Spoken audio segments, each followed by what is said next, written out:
Deixa eu pedir pro pessoal do chat, essa questão da reeleição ela é importante. Fantástico. Porque tem muita gente que hoje, quando ouve o Flávio Bolsonaro falar que não vai disputar a reeleição, tem muita gente que lembra o próprio Jair Bolsonaro, que falava a mesma coisa na campanha de 2018. Então tem muita gente que não está acreditando nessa promessa. De que maneira vocês pretendem convencer as pessoas que dessa vez será diferente? Primeiro porque houve a materialização, né? O Flávio, ele de próprio punho, ele já fez o projeto, que é uma PEC, colheu as assinaturas com 30 senhores senadores, já protocolou dentro do Senado da República, e nós temos inclusive um entendimento feito com o próprio Flávio, que passado o processo eleitoral, havendo êxito na nossa intenção pelo bem do Brasil, ganhando as eleições, nesse período que antecede, inclusive, entre novembro e dezembro, nós já pretendemos tramitar o projeto de forma urgente para que no dia 6 de janeiro, quando ele subir a rampa, se Deus quiser, ao lado do presidente Bolsonaro, porque nós vamos tentar também votar a anistia nesse período, né, nós tenhamos a condição de deixarmos as regras muito claras. Essa PEC da reeleição, essa PEC pelo fim da reeleição. Trata só de presidente da República. E é evidente que... Mas ela pode ser votada este ano ainda? É o que nós queremos. Vocês querem votar este ano ainda? Sim, após as eleições. Após as eleições.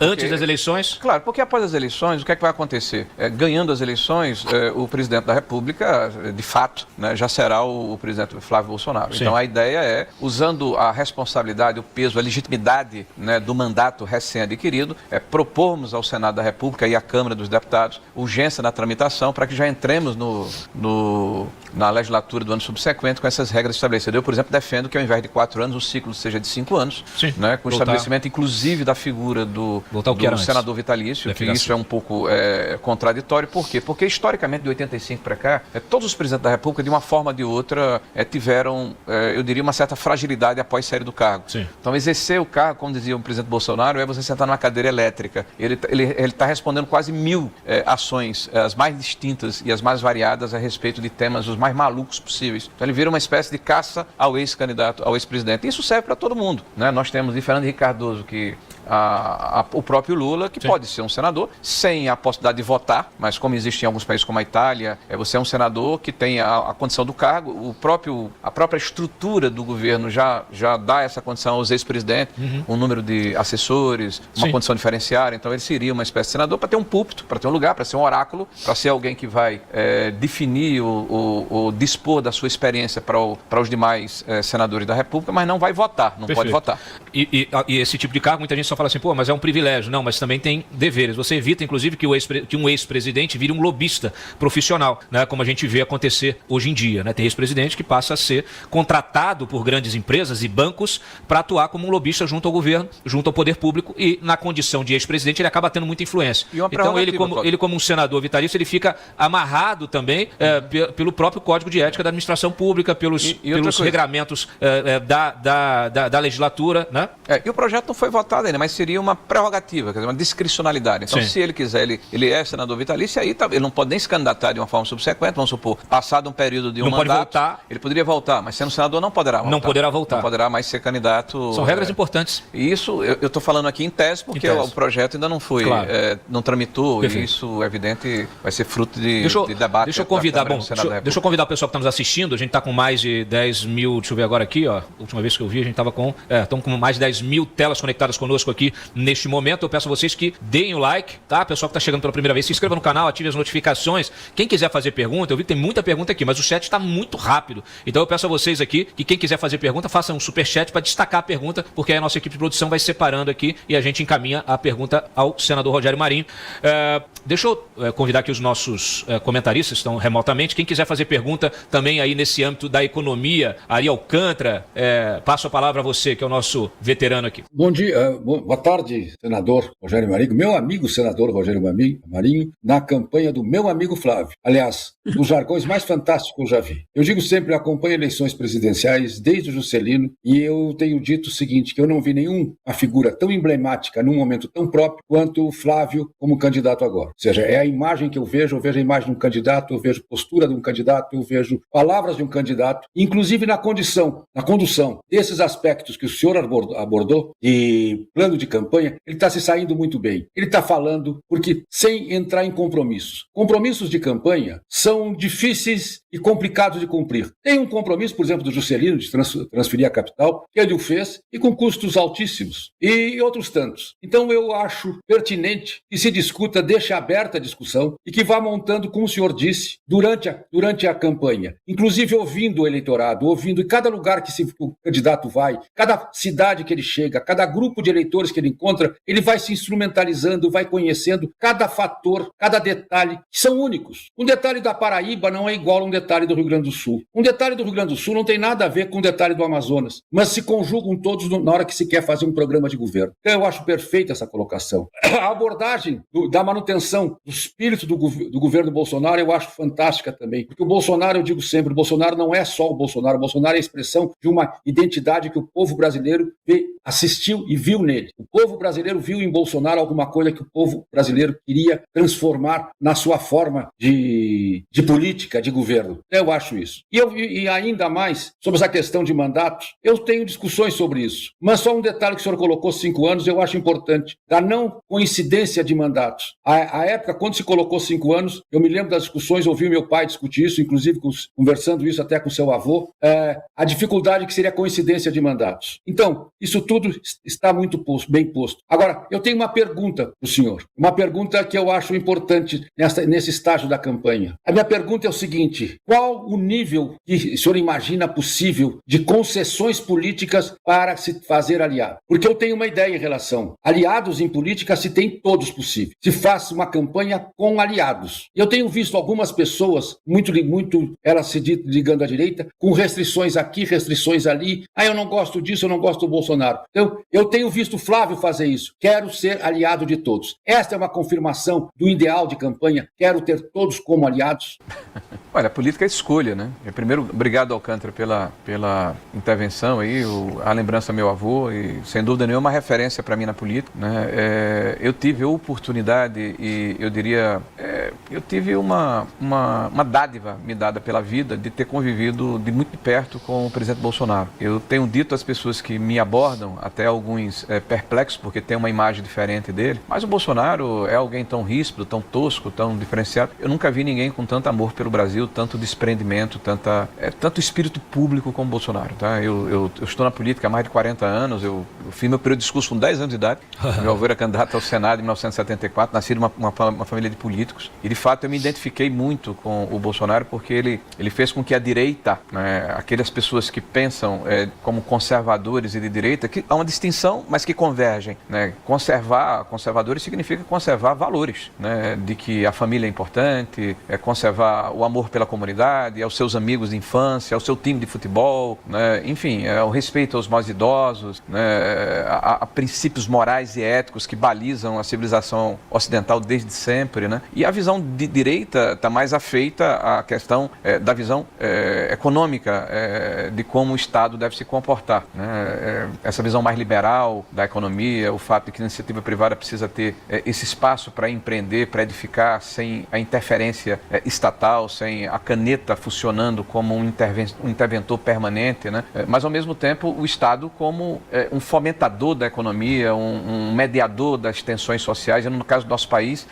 combater desigualdades regionais, prover a dignidade de pessoas que, pela pluralidade da nossa economia, da nossa diversidade, não têm a condição social ou não tiveram as condições de estarem num nível adequado, né, de segurança social e alimentar. Então, claro que toda essa complexidade precisa ser encarada por quem quer governar o país. Eu não tenho dúvida que o Bolsonaro fez isso com muita pertinência, com muita tempestividade, e o Flávio, observando o laboratório do que foi o governo do seu pai, pretende, não tenho dúvida nenhuma, potencializar os seus acertos e tentar não repetir os erros que aconteceram, porque claro que houveram erros. Todos somos humanos e no desenvolver, no desenrolar de uma administração, as coisas nem sempre aconteceram da melhor forma possível. Então nós temos um laboratório, o que é que a gente tem que fazer de certo e de errado. E isso tem a ver com a questão dos aliados, que você me pergunta de uma forma mais conceitual, mas me permita tentar ser mais explícito a respeito desse processo. Nós não vamos ganhar a eleição apenas com quem admira Bolsonaro, com quem é de direita de forma convicta, até porque eu diria que a cultura ou a educação política da nossa sociedade não é a mais adequada. As pessoas não têm muita convicção ou muita nitidez, né, do que representam esses valores que eu acabei de elencar aqui anteriormente, né? O cidadão brasileiro, majoritariamente, ele é intuitivamente necessariamente um conservador. Ele é alguém, por exemplo, que respeita o direito de propriedade, é alguém que abomina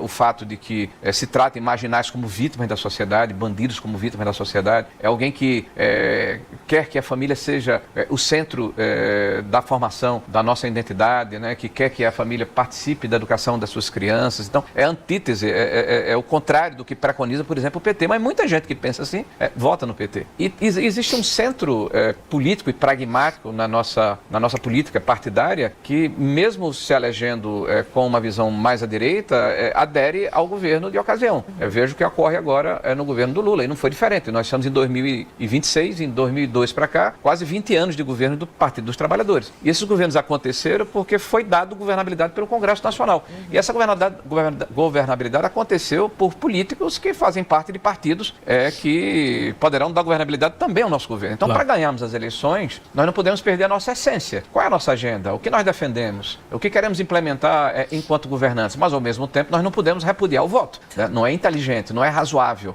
Isso pode significar, inclusive, um insucesso eleitoral. O que aconteceu em 2022? O presidente da República, Bolsonaro, sentado na cadeira de presidente, inicia as eleições em 2023 com 10 palanques. 10 dos 27 unidades da federação. 10 candidatos a governo do Estado apoiavam a candidatura à reeleição do presidente Bolsonaro, que em 2018 se elege sem nenhum aparato político, como alguém absolutamente distópico. 2026 não é 2018, nem tampouco 22. Então, o que é que nós estamos fazendo? E isso é eu diria, um diferencial do Flávio. Nós passamos quase 3 meses agora, e deveremos ter mais um mês e meio, debruçados sobre o processo de transigência, de negociação, de arrumação de palanques regionais. Nós temos hoje 20 palanques regionais. Já temos o dobro do que o presidente Bolsonaro teve em 2022. E teremos seguramente de 23 a 25 desses palanques. Talvez em 2 ou 3 estados da federação, nós não tenhamos candidatos ao governo do estado que vão apoiar o nosso pré-candidato no primeiro turno. Isso, não tem dúvida, fará uma enorme diferença.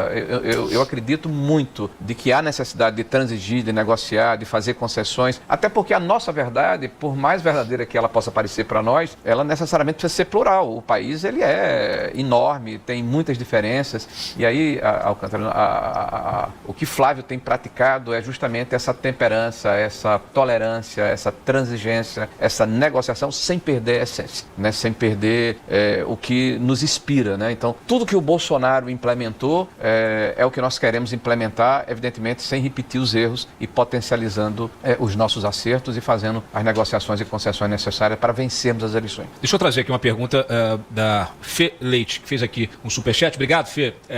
Senhor Marinho, por que a lista de candidatos ao Senado indicados por Jair Bolsonaro não está sendo respeitada? Como querem colocar ordem na Brazuela se o Senado sem um Senado de respeito? Por que estão deixando um juvenil apenas com seguidores, não eleitores, mandar em Minas? Tá aqui já, a Fê já foi com os 2 pés na porta. Olha, Fê, eu não tenho dúvida que a percepção das pessoas que são mais bolsonaristas, eu posso dizer assim com muita convicção de que meu líder chama-se Jair Messias Bolsonaro. Eu não tenho outro líder. Perfeito. Né? E eu tenho um respeito por ele, mas ele nunca vai ter de mim uma posição de áulico. O que é que eu quero dizer com isso? Às vezes eu uso umas palavras e o pessoal reclama, traduza para o português, de bajulador. Tá? Então, eu estou com o presidente Bolsonaro inclusive ao lado o Rubem, dele. Deixa eu te interromper, porque o Rubem, que também fez um superchat, ele falou exatamente isso, olha, e isso eu não tinha nem falado ainda, bom dia, falta comunicação mais didática dos candidatos ali, expliquem de forma mais simples, isso, né? Aí ele dá um exemplo, menos impostos, podem gerar mais empresas, mais empregos, menos dependência de benefícios, clareza, ajuda ao povo a vender. Obrigado, Rubens. E está aqui o próprio Rogério Marinho admitindo que às vezes fala de forma muito elaborada e precisa ser mais popular. Maus hábitos, eu tive que ler mais um pouquinho do que os outros, aí você termina buscando as palavras que você tem na sua cabeça, né? Mas veja, eu acho que a minha amizade com o presidente Bolsonaro se dá porque eu nunca disse a ele o que ele queria ouvir, nunca. Eu sempre disse o que eu achava. E ao final, quando ele toma a decisão está tomada, porque ele tem uma intuição política extraordinária. Ele tomou decisões ao longo da sua vida pública que foram equivocadas, mas a grande maioria foram corretas. Veja, por exemplo, o caso do Tarcísio. Para mim, a mais emblemática de todas elas, né? Ele pede ao Tarcísio, eu estava presente nessa conversa, que é uma conversa de bastidor, né? Tarcísio, eu queria ser candidato ao Senado em Goiás. Tinha até a anuência do Caiado na época, e estava pronto. O Tarcísio queria, né, ser candidato ao Senado. estava pronto para ser candidato ao Senado. Aí o presidente olha para ele e diz, olha, não, você vai ser candidato a governador em São Paulo. Ele diz, mas eu sequer sou eleitor lá, se transfere teu domicílio, você vai ser candidato a governador, vai ganhar a eleição e vai fazer o palanque, é missão. Então, de uma maneira perperentória, ele dá a missão, e nós todos ao lado dele, perplexos, né? Pô, tá louco? Não tá certo isso. Tá louco. Vamos nos comprou com o Rodrigo lá, com alguém e tal. Mas ele é assertivo e tal. Mas ele teve equívocos. Eu não vou desfilá-los aqui, mas teve equívocos também, teve decisões erradas. Se o presidente Bolsonaro definir, tá, que fulano ou Beltrano será o candidato, ele será o candidato. Não tenha dúvida, filho. Ocorre que nós estamos numa fase embrionária. Ele vai ainda fazer uma relação definitiva com todas as suas candidaturas ao Senado, porque ele entende, e isso é muito peculiar da parte do presidente, e ele entendeu isso, que o Senado para nós é fulcral. Sim. Desculpe, é decisivo, né? É básico, é elementar na mudança dessa relação entre os poderes. Então, há muita responsabilidade nessa escolha. Algumas vezes, alguns são escolhidos, mas esse não é a pessoa mais bolsonarista, mas é alguém que tem um compromisso conosco. Sim. Nós estamos passados na casca do alho. A gente precisa não ter só alguém muito ligado, mas alguém que vai ganhar a eleição e que chegando lá tenha compromisso conosco. Então, não tenha dúvida, Fê, que a decisão que o presidente Bolsonaro tomar, né, de forma definitiva e assertiva, vai ser a decisão que nós vamos trilhar. Agora, nesse meio tempo, ele vai nos ouvir, ele vai nos escutar, porque ele não é um ditador. Bolsonaro é uma pessoa extremamente democrática, extremamente plural, ele escuta as pessoas, ele analisa, ele toma a decisão depois de refletir. E quando a gente está falando de palanques regionais, uma coisa é que o Bolsonaro, como ele enxergava esses palanques há um ano, né?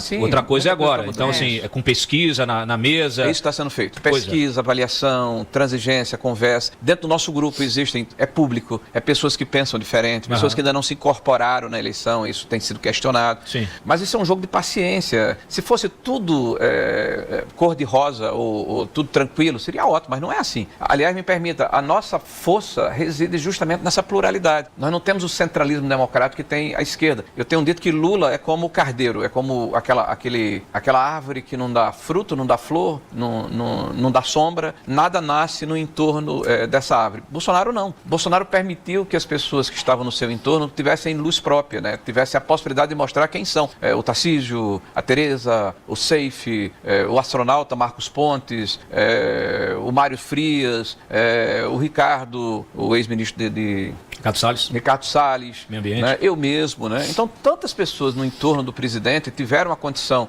de saírem de uma posição. Eu perdi a eleição em 2018. Sim. Eu perdi a eleição para deputado federal. Eu havia feito a modernização da legislação trabalhista. Em 2019, eu capitaneei a previdenciária. Depois eu implementei, junto com o presidente, o marco do saneamento. Fiz, junto com o Paulo Guedes, a lei de liberdade econômica. Então, isso me proporcionou, me deu a condição de ter visibilidade perante o país. E isso é a generosidade de Bolsonaro, né? Isso é a maneira como ele se comportou sempre, permitindo que as pessoas no seu entorno tivessem luz própria. Então, isso é a nossa força, ao contrário do que querem afirmar. Então, essa nossa diversidade, essa nossa briga interna, também é a nossa resiliência, a nossa força. Posso dizer aqui que o Bolsonaro, ele vai ouvir vocês, naturalmente. Mas vai tomar decisão. Mas a palavra final nesses palanques regionais é dele. Sim, não tenha dúvida.